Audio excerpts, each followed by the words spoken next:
Request for much-needed government guarantee.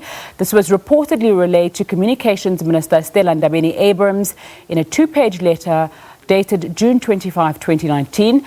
This news comes hardly a week after Ndabeni-Abrahams told Parliament she was prepared to quit her job rather than to give the SABC a loan guarantee while it did not have a solid turnaround strategy. For more on this, we're joined on the line now by a reporter who's been following the story, Mboweni. Thanks so much for your time on SABC News.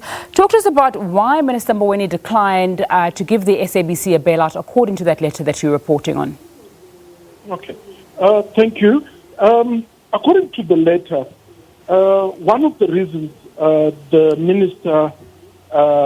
the reasons gave by the Minister of Finance is that SABC cost structures is mainly are driven by staff costs, which constitute about 40% of the total expenditure, which means that whatever SABC makes, 40% of that goes towards the payment of salaries.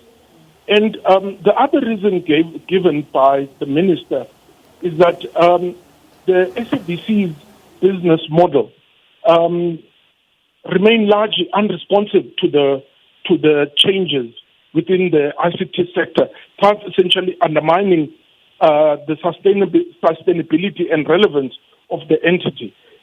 Saying that, for instance, the 3.2 billion guarantee will mainly just be able to sustain the SABC for a year or two.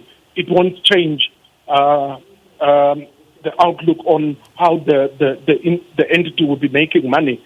So saying that it is futile to give the SABC the guarantee because it's still after it has been given the guarantee, it still won't be able to make any profit to be able to sustain itself.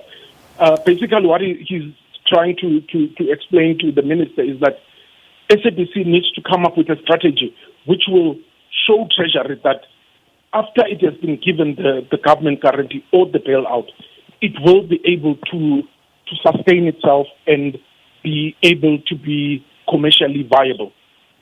Mpumi, we saw Stella Ndabeni-Abrahams, the Minister of Communications, appearing in Parliament last week. Did she relay any of this letter or the contents from Finance Minister Tito Mboweni to Parliament and to people who are watching? Yeah, unfortunately, I wasn't in Parliament on the day, and I can't say much about what she relayed to Parliament on last week in relation to the letter.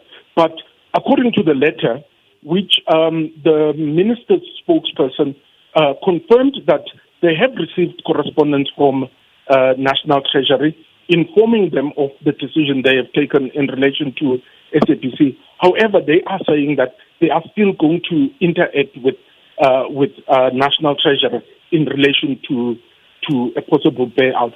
But as it stands currently, the Minister of Finance has completely declined to give the SABC the bailout that it has requested about 4 months ago.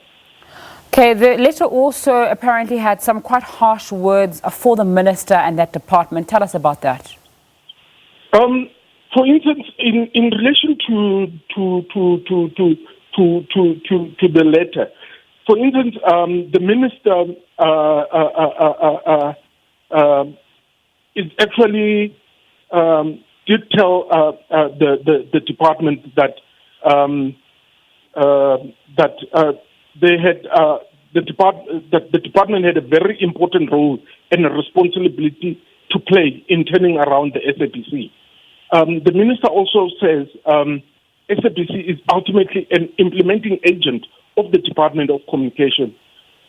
Furthermore, difficult decisions will have to be made by the Department of Communication to ensure that the SABC is sustainable. So basically, it was the finance minister was basically telling the Department of Communication they need to check up their act, make sure that the SABC works, make sure that the SABC is commercially viable without it each and every year coming back and requesting a bailout from government. So we know that there was a rejection of that government guarantee request, but there was also an acknowledgement by the minister that the SABC is in need of assistance. Yes, there is for sure. The minister did say that he has instructed actually the DG within National Treasury to come up with a way of how they are going to fund SABC. However, they are going to fund the SABC not outside the normal government budgeting process.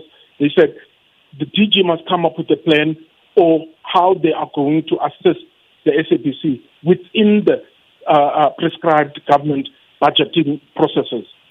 Mpumi Zizile, Times Live reporter, joining us there. He wrote that story about the minister rejecting that request. We also know that the SABC has been engaging with different banks, and there appears to be some confusion about this turnaround strategy that was first rejected, and some people are saying that there is a turnaround strategy that was accepted. We obviously are following that story as the public broadcaster, and we'll keep you informed. It's time for a short break.